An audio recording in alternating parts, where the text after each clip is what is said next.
Today, I'm going to show you how to update a product using Zoho CRM in N8N step by step. This is a quick and practical workflow if you want to automate product updates inside your CRM without doing everything manually. Whether you're changing a product name, price, or any other field, this process can save you time and help keep your records accurate. If this video helps, go ahead and hit like and subscribe for more N8N tutorials just like this.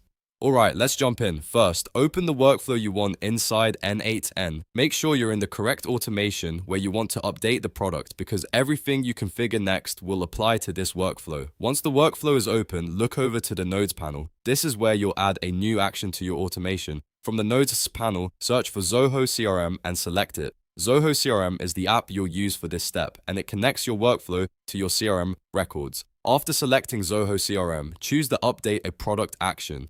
This tells N8N that you want to modify an existing product record rather than create a new one. Now it's time to configure what you want to update. In the settings, choose the product you want to target and fill in the fields you want to change. That could include product details, pricing, or any other available values depending on your setup. Make sure the information is mapped correctly so the workflow updates the right product with the right data. Double check everything before saving because this ensures the update runs exactly the way you want it to. And that's it. You've now set up Zoho CRM in N8N to update a product.